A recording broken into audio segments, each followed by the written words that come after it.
In 1959, 9 Soviet students died under mysterious circumstances while hiking in the Ural Mountains. Their tent was ripped open from the inside. Their bodies were found scattered across the snowy forest, one missing a tongue, another missing eyes. To this day, dozens of theories from secret weapons, Yeti attacks, UFOs, to political conspiracies have failed to fully explain what happened. Darkness over the Urals.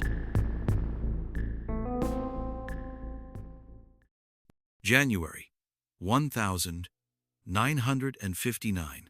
A group of 10 young students from the Ural Polytechnic Institute, most of them male, physically strong, and experienced mountaineers, departed from Yekaterinburg for a ski expedition across the Ural Mountains.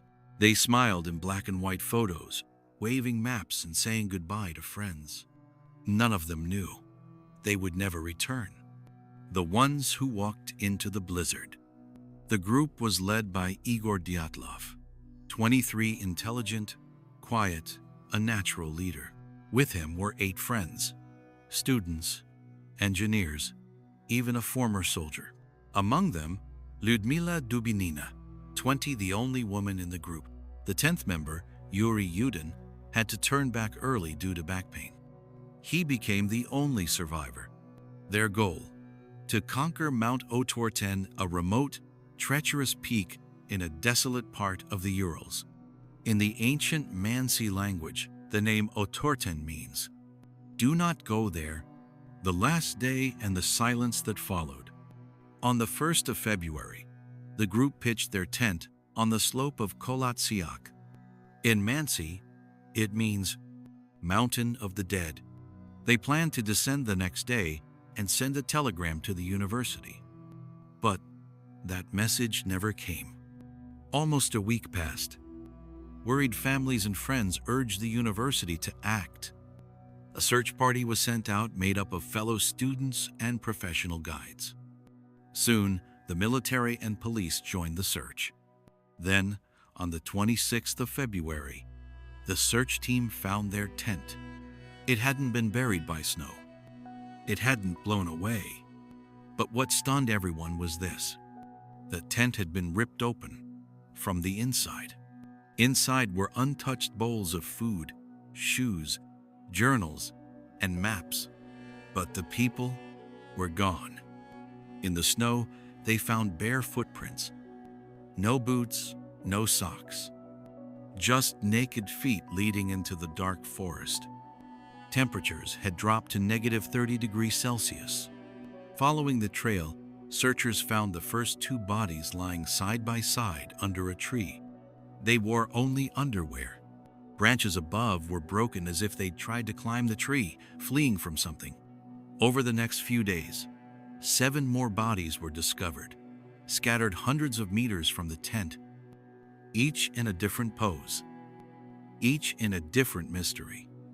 They hadn't been killed by weapons, but one had no tongue, another had no eyes. One had a shattered chest with no bruising on the skin, as if crushed by a force beyond imagination. That's when the Soviet authorities closed the case. But the questions were never answered. The 26th of February, 1959. When the rescue team discovered the tent slashed open from the inside, they had only touched the tip of a frozen, unexplainable iceberg. Bare footprints in the snow led them to a small forest about 1.5 kilometers from the tent. And there, they found the first 2 bodies. Yuri Doroshenko and Georgy Krivonishenko were lying side by side beneath a cedar tree, wearing only underwear. No shoes, no gloves. Their hands were burned, their heads showed signs of blunt trauma, and their skin was scratched all over as if they had desperately tried to climb the tree in total darkness, perhaps to escape or to get one last look at the tent. The cedar tree had broken branches reaching up 5 meters high, evidence of a panicked climb either to see or to flee from something unseen. More bodies and a deafening silence. 3 more victims, Dyatlov, Kolmogorova, and Slobodin, were found between the tree line and the tent, roughly 300 to 600 meters apart. They were slightly better dressed than the first 2, but still not enough to survive negative 30 degrees Celsius temperatures. It looked like they had tried to return to the tent, but collapsed one by one from the cold. Slobodin had a fractured skull, but it wasn't fatal. Still, all 3 were listed as dying from hypothermia, a conclusion that might have made sense until the next discovery. More than 2 months later, under nearly 4 meters of snow, the last 4 bodies were finally found in a ravine formed by a natural snow collapse about 75 meters from the cedar tree. And what they uncovered here changed everything. Ludmila Dubinina had broken ribs, no tongue, missing lips, and empty eye sockets. Alexander Zolotaryov had a chest injury, so severe it was comparable to a high-speed car crash, but with no bruising on the outside. Nikolai Thibault-Brignol had a crushed skull, broken nose and jaw, but again no corresponding damage to the skin. Forensic doctors wrote in their report, "These injuries could not have been caused by a human. They are the result of a force of enormous pressure, origin unknown." But the mystery deepened even further. Some of the victims' clothing tested positive for radiation. The missing eyes, lips, and tongue could not be explained by animals. Some bodies had orange skin and their hair appeared to have turned gray. In the end, Soviet authorities closed the case with a vague, almost cryptic conclusion. The deaths were caused by an unknown, compelling force. And from that moment on, the wild theories began. A group of experienced hikers found dead in the frozen wilderness. A tent torn open from the inside. Bodies scattered, some without clothing, one missing a tongue, another without eyes. Some suffered massive internal fractures, like from a car crash, yet no visible external wounds. And when the Soviet government closed the case with a single vague sentence, "Killed by an unknown, overwhelming force," people understood one thing: the truth was being buried. Theory 1. Secret Soviet military experiment. Some researchers believe the area where the Dyatlov group camped was used for top-secret military testing. Rumors suggest vacuum bombs or infrasound weapons were being tested nearby, and the hikers may have accidentally wandered too close. The internal injuries without external bruising could be the result of a shockwave. The discovery of radiation on some of the clothing makes this theory even more plausible. Even more suspicious, some witnesses later claimed that military personnel arrived at the scene before the civilian rescue team. The question is, what were they trying to cover up? Theory 2.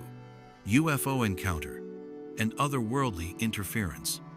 Multiple witnesses near Dyatlov Pass that night reported seeing mysterious glowing orbs in the sky. From the group's recovered film rolls, one blurry photo shows a strange light streaking across the night sky. Why did the hikers flee the tent barefoot? Why was the tent torn from the inside, as if they were escaping something invisible? Some believe they were attacked by extraterrestrial beings, or witnessed something they weren't meant to see, and were silenced permanently. Theory 3. The Russian Yeti. The Ural Mountains have long been tied to ancient legends of mysterious snow creatures. Some explorers reported hearing growls, snapping branches, and seeing giant footprints in the snow. On Dyatlov's recovered camera, one photo still haunts investigators, a blurry image of a tall black figure standing at the edge of the forest. Some believe the group encountered a Yeti, and the creature hunted them down, one by one. Theory 4. mass hysteria, or mind control.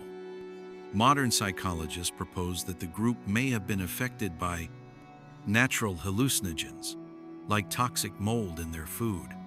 The phenomenon of infrasound, known to cause panic at high altitudes, or even worse, exposure to ultrasonic weapons that triggered disorientation, fear, and possibly suicide. It sounds rational, but it still doesn't explain missing body parts or the radiation. Each theory opens a deeper maze, and this maze has no map, only cold wind, white snow, and questions frozen in time. In 1959, when the Dyatlov Pass case was officially closed with the chilling phrase, "an overwhelming natural force," all official investigation files disappeared. The case was sealed. State media stopped reporting. Witnesses were warned not to speak. Under the Soviet Union during Khrushchev's Cold War era, a mysterious mountain tragedy could not be allowed to tarnish the image of the state. It wasn't until the 1990s, after the collapse of the USSR, that independent researchers were finally allowed access to parts of the old files. And what they found was disturbing. Pages redacted, altered diagrams of the crime scene, inconsistent discovery times for the bodies, photos that didn't match the official statements. One investigator noted, "Initial body positions in the photos don't match the reported locations." This led many to believe someone had tampered with the scene either before or immediately after the search team arrived. A member of the original search party claimed he saw military vehicles in the area before civilians arrived. A technician who examined the bodies later said, "Their hair appeared bleached. Their skin had turned orange. That's not what hypothermia looks like."